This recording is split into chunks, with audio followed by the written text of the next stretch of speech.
तो नमस्कार, आदाब, सत श्री अकाल दोस्तों। स्वागत है आपका हमारे YouTube चैनल किस्से क्राइम पर। दोस्तों, मैं उम्मीद करता हूं कि आप अपना और अपनों का बखूबी ख्याल रख रहे होंगे। दोस्तों, करवा चौथ एक ऐसा पर्व जिसके बारे में मैं आपको क्या ही बताऊं। दोस्तों, करवा चौथ के दिन बहुत सी महिलाएं अपने पति की लंबी उम्र के लिए व्रत रखती हैं और दोस्तों वो कामना करती हैं, दुआएं मांगती हैं भगवान से कि उनके पत्नियों की उम्र उनसे भी ज्यादा हो और वो चाहती हैं कि उनके पति का कोई भी बाल का बांका ना कर पाए। दोस्तों, आज का जो किस्सा है ये इसी दिन से जुड़ा हुआ है। अब कोई भी व्यक्ति इस बात को नहीं सोच सकता है कि किसी भी महिला के साथ या आदमी के साथ कुछ ऐसा हो जाए, वह भी खास इसी दिन। दोस्तों, बहुत से मर्द और औरतें जो कि अक्सर लड़ाई करते हैं, वो भी इसी दिन को खास बनाने के लिए अक्सर चुप रहते हैं और इस दिन को बखूबी एक बड़े त्योहार के रूप में मनाया जाता है और सभी लोग अपने जीवन साथी की लंबी उम्र के लिए कामनाएं करते हैं। दोस्तों, आज की जो घटना है वह घटना है उत्तर प्रदेश के लखनऊ की। लखनऊ का एक छोटा सा इलाका होता है, उस इलाके में एक लड़की होती है जिसका नाम रूबी होता है। रूबी जो कि गरीब घर की बिना बाप की लड़की है। जब वह रूबी जवान होती है तो उसकी माँ अपनी बेटी के लिए एक अच्छा सा वर ढूंढकर उस बेटी की शादी कर देती है। दोस्तों, यहाँ रूबी दुल्हन बन के उसके घर में चली जाती है, लेकिन रूबी को कुछ ऐसा प्रतीत होता है कि उसका पति उसके साथ खुश नहीं है। वह जो रूबी का पति है वह अक्सर शराब पीकर ही घर लौटता है और शराब पीकर लौटने पर वह अपनी पत्नी के साथ मारपीट भी करता है। इसी मारपीट से परेशान होकर रूबी अब अंतिम निर्णय ले लेती है कि उसको उसके पति के साथ नहीं रहना। रूबी अब अपने पति से अलग होकर आ जाती है अपने घर, अपनी माँ के पास। और दोस्तों, यहाँ कहीं ना कहीं माँ भी यही सोच रही होती है कि अब वह बेटी क्या करे जो रोज रोज के झगड़ों से, मारपीट से परेशान होकर अब कहाँ जाए। दोस्तों, रूबी अब अपनी माँ के घर तो आ जाती है और यहीं पर अपने दो बच्चों के साथ रह रही होती है। दोस्तों, जैसे तैसे इधर उधर मेहनत मजदूरी करके वह अपने दोनों बच्चों का पेट पाल रही होती है। दोस्तों, जब किसी व्यक्ति के साथ कुछ ऐसी घटना घट जाती है तो वह आदमी बहुत ज्यादा परेशान रहने लगता है। दोस्तों, इसी प्रकार से परेशान होकर रूबी अब अपने उस इलाके में एक जो नामी तांत्रिक होता है उसके पास जाने लगती है। वह अकेले नहीं जाती है, वह अपनी माँ के साथ जाती है और वहां उस तांत्रिक के पास जाकर वह अब कोशिश कर रही होती है कि जिस पति ने उसके साथ बुरा किया है उसके साथ ही कुछ ऐसा किया जाए जिससे उस पति को भी पता लग जाए कि किसी के जीवन के साथ खिलवाड़ करना कितना बुरा काम है। रूबी अब अक्सर उस तांत्रिक के पास आती है, जाती है और उसका बिल्कुल घर का सा माहौल बन गया है उस तांत्रिक के पास आना जाना। कई बार उसकी माँ भी उसके साथ उस तांत्रिक के पास आती है, जाती है। दोस्तों, सन 2020 के जो समय होता है सितंबर अक्टूबर का, जब ये त्योहार पड़ता है, जब करवा चौथ होती है, उसी करवा चौथ के दिन अब रूबी भी व्रत नहीं रखती है क्योंकि उसका पति अब उसको छोड़ चुका है। दोस्तों, रूबी अपने घर पर ही अपनी माँ के पास रह रही होती है। रात के करीब 7 बजे वह अपनी माँ से कहती है कि माँ, मुझे थोड़ा समय दीजिए, मैं तांत्रिक के पास होकर आती हूँ। और दोस्तों, ऐसा कहकर रूबी अब तांत्रिक के पास चली जाती है। ऐसा इंतजार करते करते उसको काफी समय बीत जाता है, यानी कि पूरी रात बीत जाती है और अब पूरा दिन भी बीत जाता है। दोस्तों, रूबी अपने घर लौटकर नहीं आती है। दोस्तों, जब रूबी अगले 4 दिन तक घर नहीं लौटती है तो अब बहुत ज्यादा परेशान होकर रूबी की माँ अब लखनऊ पुलिस थाने में जाकर एक रिपोर्ट दर्ज कराती है। उसमें कहती है कि उसकी बेटी लापता है पिछले 4 दिनों से, उसके बारे में कहीं भी कोई भी जानकारी नहीं मिल रही है। दोस्तों, अब पुलिस उसकी माँ द्वारा दी गई सूचना के आधार पर एक तहरीर लिख लेती है और उस माँ के दिए गए बयानों के अनुसार अब पुलिस अब खोजबीन में जुट जाती है। पुलिस अब सभी जगह उसकी माँ द्वारा बताई गई सभी जगहों पर ढूंढ रही होती है। सबसे पहले तो उसकी माँ ने जो बताया था कि एक तांत्रिक के पास गई है। जब तांत्रिक का नाम पुलिस सुनती है तो पुलिस इस मामले में ये बात को मान लेती है कि जरूर उस तांत्रिक ने उस लड़की रूबी के साथ अवश्य ही कोई बुरा कांड कर दिया होगा। दोस्तों जैसा कि आप जानते हैं, तांत्रिकों के नाम बहुत सारे ऐसे किस्से भी हैं जब तांत्रिकों ने अपने पास आने वाले जो कि दुखी लोग होते हैं उनके साथ बहुत बुरे बुरे कांड भी किए हैं। दोस्तों अब पुलिस उस तांत्रिक के पास जाती है और उसको गिरफ्तार करते हुए सीधा ले आती है पुलिस थाने। पुलिस थाने में वह उस तांत्रिक से पूछताछ कर रही होती है और कह रही होती है कि ठीक करवा चौथ के दिन रूबी तुम्हारे पास जाने के लिए कहकर गई है, हो ना हो तुम्हें उसके बारे में अवश्य कुछ ना कुछ पता है। यहाँ पर तांत्रिक मना कर देता है कि उसके पास रूबी आई ही नहीं है। दोस्तों पुलिस उसकी बात पे यकीन नहीं करती है और अब पुलिस थर्ड डिग्री का इस्तेमाल करते हुए उस तांत्रिक के साथ मारपीट करती है और उससे पूछना चाहती है कि तुम वाकई में सच बता दो कि रूबी कहाँ पर है। लेकिन तांत्रिक रोते पीटते सिर्फ इसी बात को कह रहा है कि उसके पास उस दिन किसी भी तरीके से कोई रूबी नहीं आई है। आप चाहे तो मेरे पास जो रहने वाले जो लोग हैं उनसे पूछ लीजिए। पुलिस उन लोगों से पूछताछ करती है लेकिन सभी लोग पुलिस से मना कर देते हैं कि यहाँ पर रूबी नहीं आई है। दोस्तों अब पुलिस जो होती है वह जाती है रूबी के घर पर। रूबी के घर पर रूबी की माँ मिलती है। लखनऊ पुलिस अब रूबी की माँ से रूबी के जो मोबाइल नंबर होता है उस नंबर को ले जाती है और अब उस मोबाइल नंबर की सीडीआर रिपोर्ट निकाली जाती है।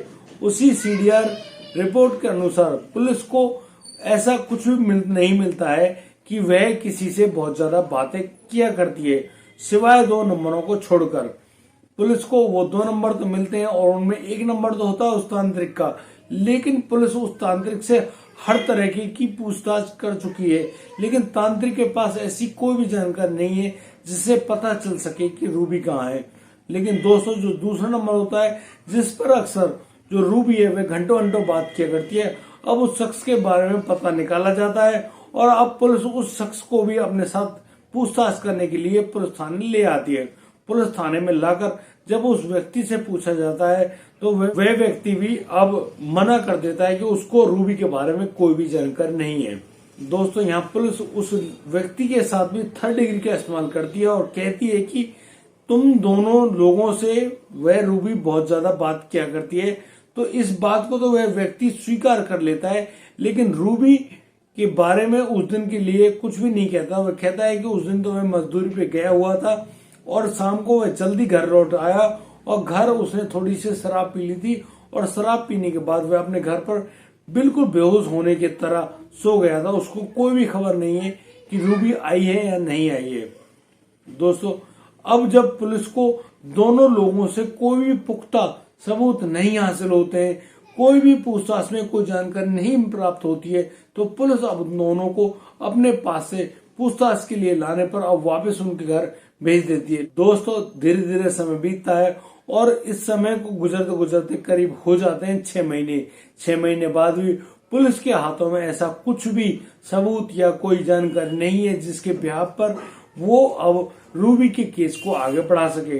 रूबी जो कि पिछले 2020 में सितंबर अक्टूबर में ठीक करवा चौथ के दिन गायब हुई है, उसके बारे में कोई भी जानकारी पुलिस के पास अब नहीं है। पुलिस भी अब ज्यादा दिलचस्पी नहीं दिखाती इस मामले में, क्योंकि पुलिस के सामने जो 2 संदिग्ध होते हैं उन दोनों संदिग्ध के पूछताछ करने के बावजूद, थर्ड डिग्री इस्तेमाल करने के बावजूद भी कोई भी जानकारी नहीं मिली है।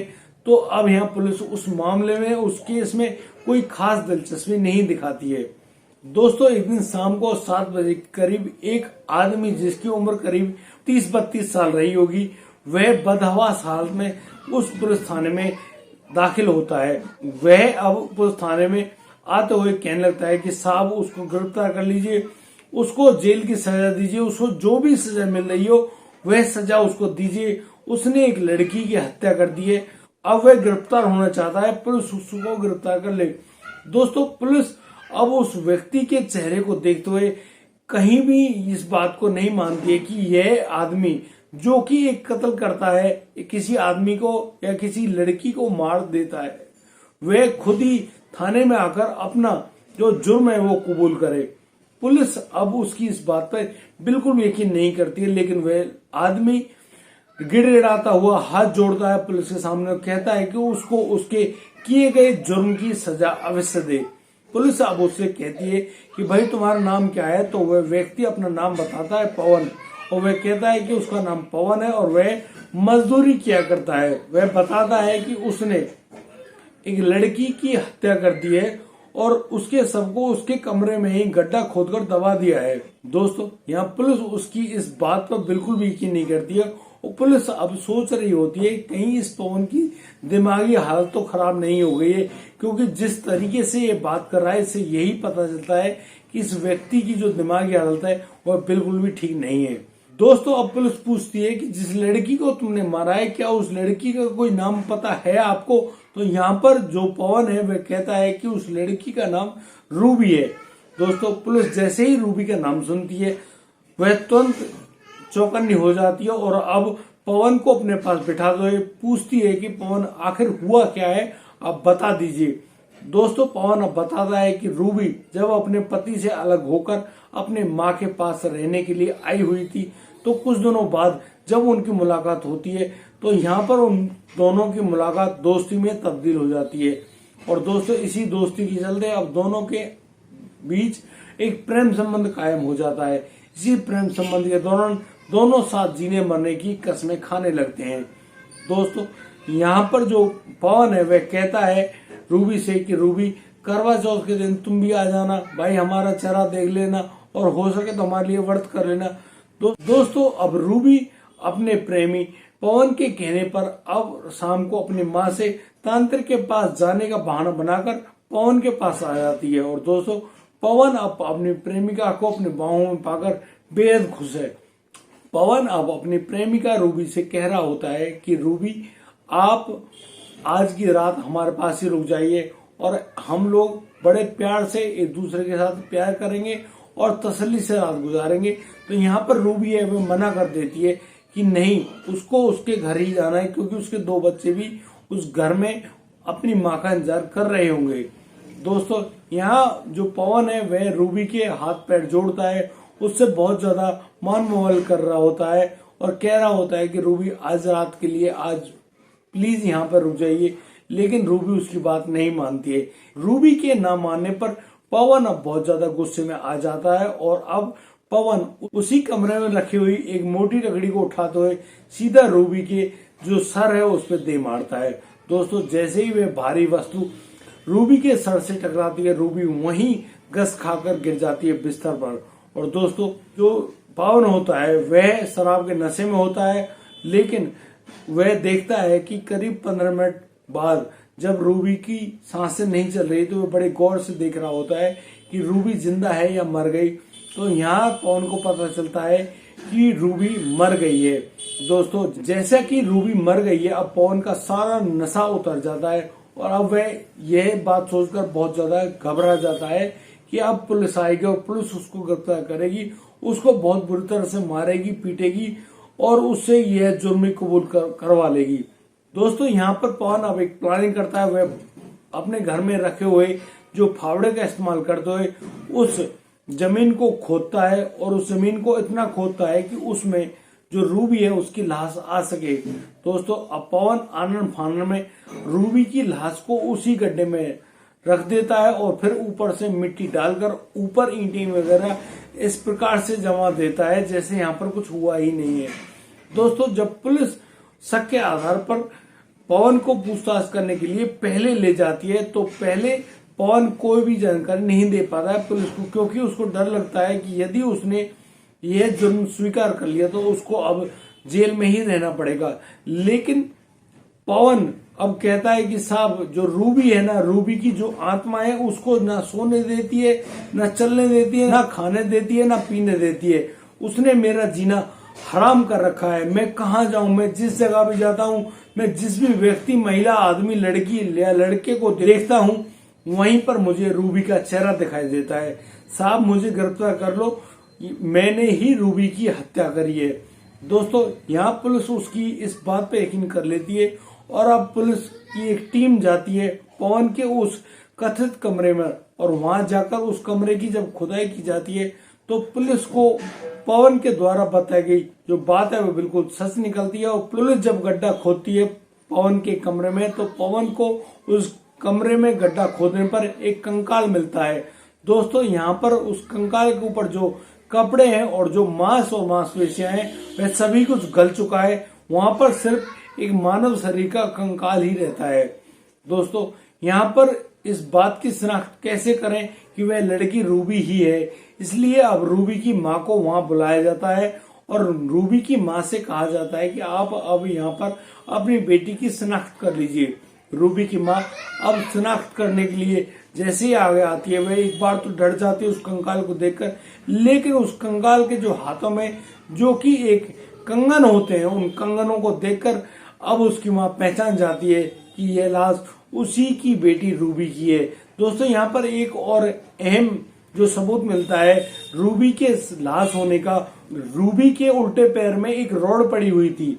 जब वहां कंकाल बन जाता है तो उसके उल्टे पैर की तरफ एक रॉड भी बरामद होती है। इससे इस बात में बिल्कुल पुष्टि हो जाती है कि यह जो लाश है, ये जो कंकाल है, ये रूबी का ही है। लेकिन दोस्तों पुलिस इन बातों को पक्का नहीं मानती है। वह अब उस लाश का जो डीएनए है वह डीएनए अब रूबी की माँ से मैच कराया जाता है। तब जाकर पुलिस को यकीन होता है कि हाँ बिल्कुल यह रूबी ही है। और दोस्तों जिस प्रकार से पवन का इकबालिया बयान पुलिस ने लिया था उसी बयान को सही मानते हुए अब पवन को गिरफ्तार करके जेल के अंदर भेज दिया गया है। लेकिन कोर्ट में अभी भी रूबी की इस हत्याकांड का जो केस है वह चल रहा है। अभी उसके बारे में कोई प्रमुख निर्णय नहीं आया है। दोस्तों आज के किस्से में सिर्फ इतना ही। और दोस्तों मैं उम्मीद करता हूं कि आपको हमारी ये वीडियो और दी गई जानकारी अच्छी लगी होगी, तो आप हमें लाइक करें, कमेंट करें, शेयर करें और हाँ सब्सक्राइब करना बिल्कुल ना भूलें। दोस्तों अब दीजिए मुझे इजाजत, मिलता हूं कल रात। तब तक लिए आप बढ़िया रहें, बेहतरीन रहें, अपने परिवार का बखूबी ख्याल रखते रहें। जय हिंद, जय भारत।